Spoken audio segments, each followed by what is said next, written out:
kita berhasil. Oh iya, Mas Anies menang. Iya, Mas Anies menang. Sama Ahok di penjara berhasil gitu.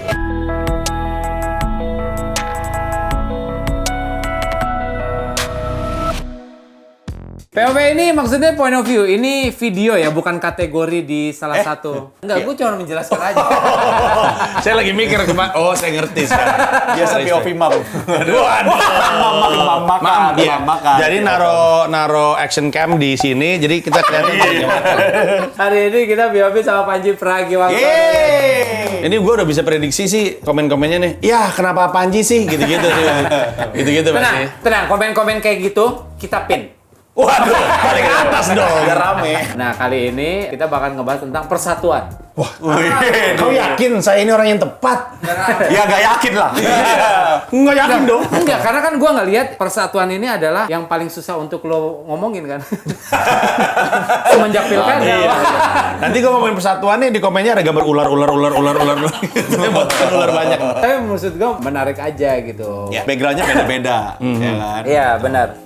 Dan Indonesia ini kan maksudnya dilihat dari masyarakatnya pun juga sangat Majemuk. plural gitu, Ya, ya kan. Dan isu ini tuh dari selama bertahun-tahun gua rasa masih dipertanyakan gitu. Maksudnya apakah kita sudah bersatu, apakah belum, punya pandangan masing-masing lah tentang persatuan gitu. Nah, makanya kita kali ini mau ngomongin sama Panji. Kalau misalnya kata Uus, Panji Pragi. Wah, kesono.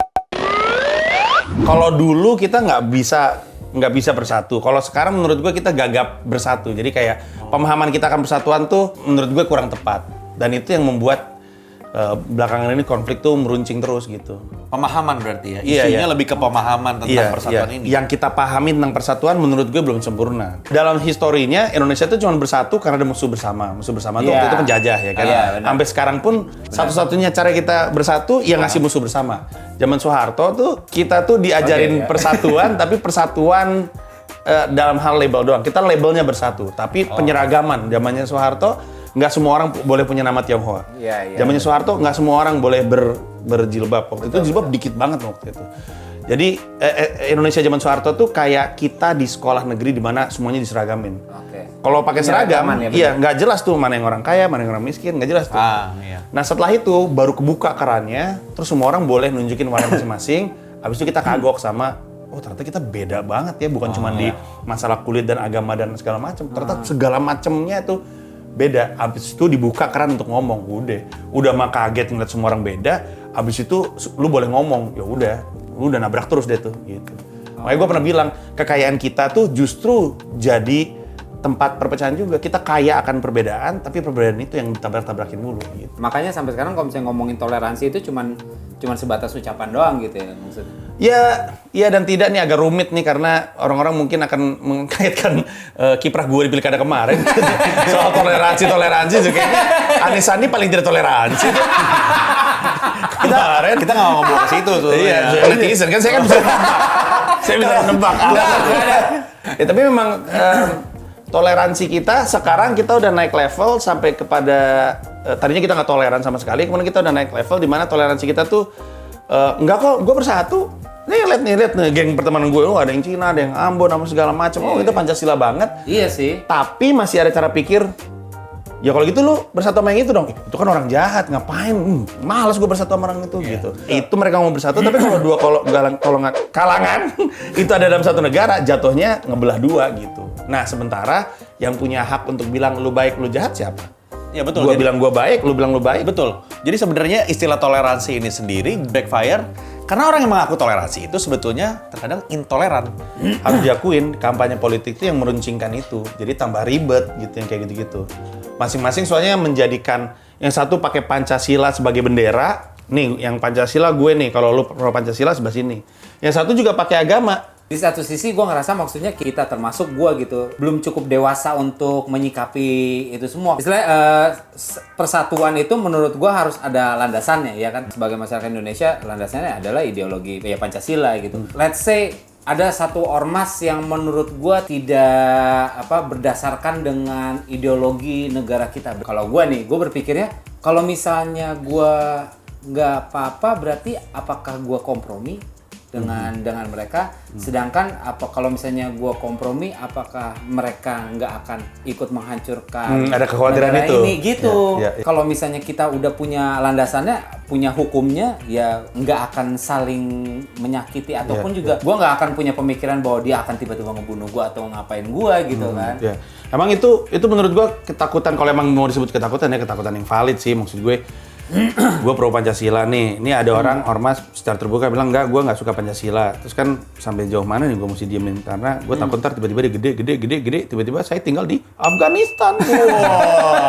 itu kan ketakutan orang-orang gitu. Jadi sementara kalau misalnya kita bilang jangan takut dong, edukasi masyarakat. Mau edukasi masyarakat susah juga karena masyarakat Indonesia masih banyak yang kena hoax-hoax yang gimana ya? Maksudnya kita berharap kita pinter bareng-bareng, tapi ada yang ketipu sama Neil Armstrong masuk Islam karena di bulan dengar suara azan. Gue tertarik sama apa sih yang waktu itu lo obrolin sama Kania waktu itu. Orang macam apa yang bawa anaknya untuk melakukan bom bunuh diri? Kalau bukan orang yang merasa dia benar.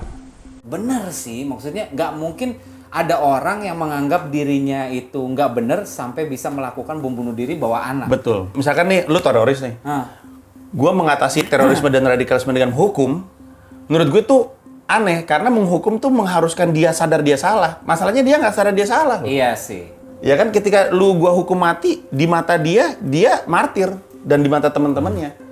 Makanya jadi kayak nggak solve the problem gitu ya? Betul. Nah, gue kan juga pernah ngobrol sama BNPT. Dulu tuh BNPT punya tim yang kerjanya nutup keran tuh. Ada yang radikal ditutup. Tapi ternyata ngeblokir gitu nggak nyelesain masalah. Mereka mulai berpikir soal masalah dialog. Nah, itu yang menurut gue masih sangat jarang dilakukan. Kita kadang terlalu takut atau terlalu gengsi untuk dialog sama orang yang menurut kita nggak barengan. Misalnya nih, gue ambil contoh ya. Gue pernah punya acara radio, gue ngundang Felix Xiao. Langsung semua orang ngecap gue intoleran karena apa yang Felix Xiao percayai gitu. Padahal gue mah cuma pengen ngobrol sama dia. Wah, si Panji nih intoleran nih, pendukung FPI misalnya.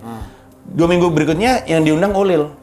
Terus abis itu gue dicap, wah Panji pro-Jil nih. Nah gimana, baru aja kemarin gue bilang intoleran, dibilang Jil tuh gimana ceritanya gitu. Jadi satu hal sih, mereka nggak konsisten sih. Iya. Padahal kan maksud gue, kenapa sih ngobrol dengan orang lain yang berseberangan kemudian membuat lo satu kotak gitu kan? Nggak juga.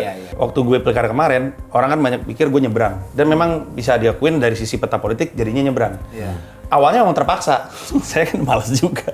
Waktu ditelepon pertama kali, saya mau maju nih jadi cagup, ditawarin, wah ini bagus gitu. Ya tapi yang dukung Gerindra sama PKS.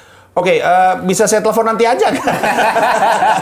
Ternyata dunia berbeda banget ya ketika lu ada di, ada 2 pulau, ini ada jembatan, ketika lu nyebrang, ini beda banget gitu. Nah, itu ngasih gue pencerahan, ngasih gue wawasan, gue baru sadar, oh orang-orang yang kita anggap intoleran nih, kita sebutnya ya, mereka nggak ngerasa. Gue mikir, ini orang nggak pernah diajak ngomong sama orang lain di luar circle mereka loh. Lalu terus gimana kita berharap mereka berubah? Waktu itu gue pernah duduk sama orang, papasan sama gue, Bang Panji, ini setelah pilkada, Bang Panji, kita berhasil. Oh iya, Mas Anies menang. Iya, Mas Anies menang. Sama Ahok di penjara berhasil gitu. Tunggu. Kenapa? Iya, kita berhasil kan, perjuangan kita bikin Ahok di penjara. Terus gue bilang, tunggu, gimana tuh? Terus dia ngomong panjang lebar. Terus gue harus jelasin sama dia bahwa perjuangan kita sebenarnya nggak ada urusannya sama itu. Gue harus ngomong sama dia. Gue ngerasa mereka ngelihat gue kesini, ngebuka kesempatan untuk mereka ngobrol sama gue. Nah, obrolan gue kepada dia diharapkan jadi tanaman pemikiran baru gitu. Jadi kayak Inception, all you need is just to put an idea. Nanti ide itu kan grow, kan film Inception kan gitu kan. Gue baru sadar yang kita anggap sebagai persatuan itu sulit banget terjadi karena kadang-kadang kita merasa punya moral otoritas lebih baik gitu. Kalau gue pilih A, gue lebih baik secara moral daripada dia gitu. Sehingga saling ngelihat gitu, wah parah lo gitu kesini. Kalau ngilih ini parah itu. Jadi kadang-kadang gue berpikir karena mereka lebih senang merasa benar ketimbang menjadi benar. Yang jadi salah satu isu yang paling utama adalah menutup pintu dialog. Jadi kita tidak bisa mengerti dan orang yang di seberang, dia waktu itu adalah di seberang kita tidak bisa mengerti pemikiran kita sebetulnya. Nah juga ini sebetulnya berhubungan dengan politisi-politisi. Karena politisi-politisi itu pernah gue tanya, ini terlepas dari dia dukung siapa ya. Gue tanya, yang lu dukung ini, menurut lu ada kekurangannya nggak? Gue tanya di publik itu lagi ada dialog terbuka gitu kan, ada kekurangannya nggak? Ada. Tapi kita nggak bisa paparkan. Kenapa? Karena waktu kita tipis. Jadi kita harus mengesampingkan kekurangan itu dan kasih unjuk kelebihannya dan kekurangan lawan. Oh, kekurangan lawan dibahas, kekurangan diri Iya kan? enggak. Iya, karena jadi itu jadi suatu kebiasaan dan jadi kalau menurut gua yang menutup pola pikir terbuka sih. Iya, Sebenarnya kalau penting banget kalau lu buka open dan lu kasih tahu orang yang gua dukung punya kelebihan ini tapi juga punya kekurangan. Jadi fair. We are already on the right path sih. Maksud gue kemarin emang rusuh, tapi kita harus ngelewatin yang kayak gini-gini ya. Maksud gue ini pendewasaan. Part of proses ya. Iya, kita pernah lebih parah bro. Gue suka bingung ketika orang bilang, "Wah gila Indonesia nih sekarang parah banget ya. Sekarang parah, dulu nggak gini-gini amat." Apa tahun 98 belum lahir orang itu? Yang satu punya pemikiran bahwa harusnya ngejalanin Indonesia itu seperti ini, let's say gitu ya. Kalau misalnya ngomongin soal politik, yang satu lagi, oh nggak gitu, harusnya kayak gini. Kenapa nggak saling mengakui kalau misalnya sama-sama bagus sih? Boh, gitu. bener banget. Iya kan? Karena dari dulu sampai sekarang, cuman itu doang yang kita gagal. Tan Malaka emang nggak cinta Indonesia? Cinta Indonesia, men. Emang Syahrir nggak cinta Indonesia? Cinta Indonesia. Berantem tuh Hatta, Karno, Syahrir, Tan Malaka, Syarifudin, segala macam. Semua tuh cinta, cuman caranya beda-beda. Nah, kayaknya tuh kita tuh masih mikir hanya ada satu solusi tunggal untuk Indonesia. Indonesia tuh terlalu luas, terlalu beragam untuk hanya punya satu solusi tunggal. Jangan-jangan semua orang bener. Gue yang bener. Semua orang pada bilang paling bener. Jangan-jangan emang semuanya bener gitu. Cuman ini berlaku di sini, ini berlaku di sini. Ngerti kan? Iya, gue ngerti. Nah itu yang paling susah. Kita tuh susah banget. Percaya sama gue. Gue tuh udah ngomongin persatuan dari zaman gue nulis buku nasionalisme atau bikin album provokatif-proaktif yang tidak laku itu. Itu berapa kilogram yang lalu? Cukup banyak sih, 15 kayaknya. Kalau kita bisa selesaikan itu, kelar nih negara keren abis. Iya sih. Maksudnya pikirin deh, lihat negara lain, lihat apa yang mereka capai, lihat apa yang kita punya, dan lihat penghalang kita. Cuman satu, kita nggak bisa kompak untuk melakukan sesuatu bareng-bareng. Udah. Kalau gua ngelihatnya salah satu musuh dari persatuan itu adalah kepentingan sebenarnya. Politik juga kan? Kepentingan politik. I have nothing against politician ya.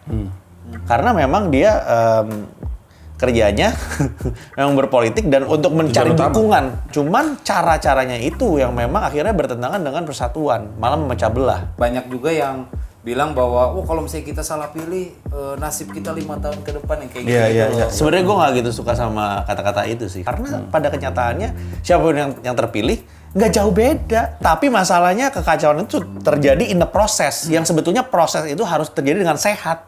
Tapi prosesnya tidak sehat. Nah, Bapak keren sekali. Jadi harus ditakuin, ada mesin-mesin yang ngeramein. Mesin-mesin di sosmed nih yang ngeramein. Sehingga ngasih informasi selintas yang mendukung narasinya mereka, ngedorong ke arah sini. Nggak lengkap nih informasinya nih, tapi didorong aja untuk bikin, tuh kan, yang bener gue kan, gitu. Sama dari sini juga, nih lihat nih. Tuh kan, parah kan, gitu. Sementara yang mereka dorong, mereka tahu informasi itu nggak akurat, atau mereka tahu informasi itu nggak lengkap. Ini kan ngacoin doang, cuman biar menang, itu kan. Yang tadi lu bilang, short term goals itu tadi. Makanya yang pengen dicapai untuk nanti ke Pilpres 2019 adalah bijak dikit aja. Bijak dikit dalam menunjukkan dukungan, bijak dikit dalam menunjukkan ketidaksukaan, bijak dikit dalam berdialog, bijak dikit dalam men-sharing sesuatu. Iya, gitu bijak dikit ya, rem dikit aja. Gue tahu kita semua hidup di era cepat ya, tapi almarhum bokap gue bilang, cepat boleh, buru-buru jangan. Everybody wants to win because winning means gue yang bener gitu. Hidup tuh kayak Indonesia nih, hidup di Indonesia nih menurut gue. Kayak naik pesawat long flight, kita nggak bisa milih dong kita pengen hidup sama siapa. Kadang-kadang satu pesawat tuh ada orang yang toilet habitnya jorok, ada yang ngorok, ada yang nendang-nendang, ada yang mondar-mandir segala macam. Kita random nih, tapi semua orang bebas ngoceh dalam pesawat. Waduh, lu bisa bayangin? Beda, bebas ngoceh. Ya rusuh tuh pesawat kalau nggak jatuh tuh pesawat.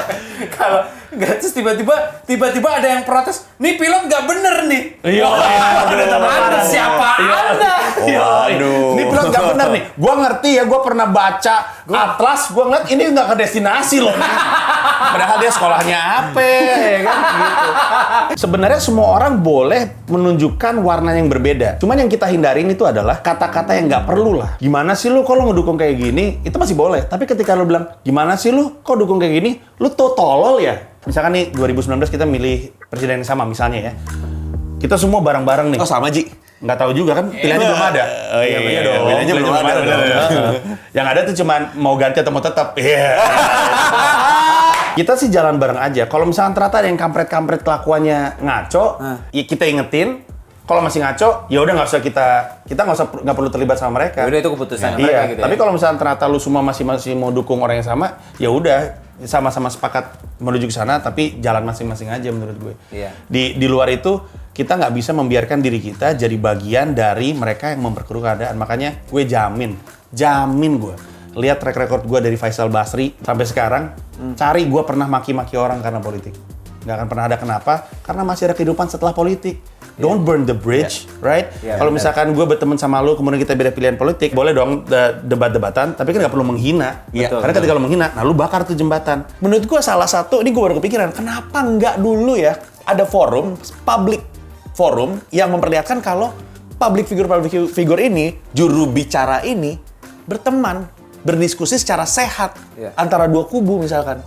Kenapa nggak dibikin? Jangan ketika lagi ketemuan bareng enak ngobrolnya, pas di sosmed tiba-tiba rusuh masing-masing. Itu kan nanti gue mikir, perasaan kemarin kita ngomong nggak gini, baik-baik aja kenapa di sosmed tiba-tiba gini ya gitu. Bapak pernah ngerasain ya? Itu kan yang orang nggak lihat kan, misalkan. Jadi kita misalkan ada fight tapi di belakang asik-asik aja gitu. Kenapa nggak itu dibawa ke ranah publik? Orang melihat, oh ternyata mereka beda pilihan, tapi asik kok. Iya, santai Nah, kok gitu. masalahnya karena itu tidak dilihat, mereka berpikir kalau gue beda pilihan sama dia, gue berantem aja. Buat mereka itu wajar. Iya. Gue pengen ngelihat acara debat nanti di TV udah bukan debat lagi buat gue.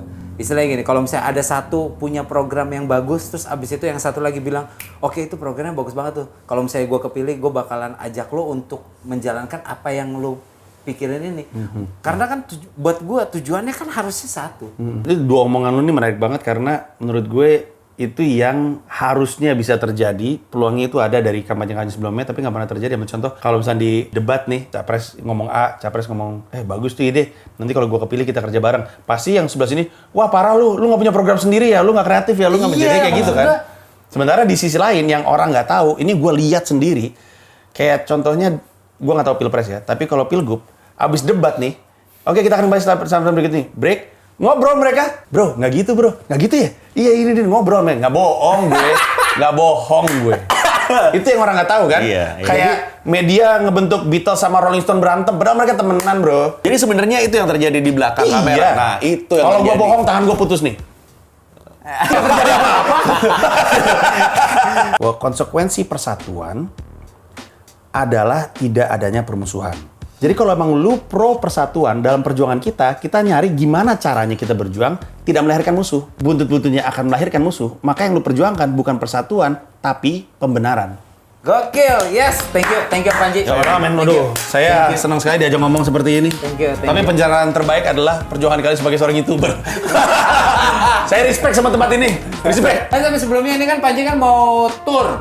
Lagi Waksono World Tour. Iya. Nanti di Jakarta tanggal 26 Januari ya. Betul sekali, 2019. Tapi tiket sudah mulai dijual, periode pre-sale-nya tanggal 17 Agustus. Nah, dari 5.000 tiket, Renry Hall, tinggal 500 tiket tersisa. Informasinya semuanya harga, terus layout tiket, tempat duduk semuanya ada di pilihpanji.com. Silakan dibaca aja. Oke, thank you kalau begitu. Jangan lupa untuk like, comment, subscribe channel kita dan juga channelnya Panji. Bye.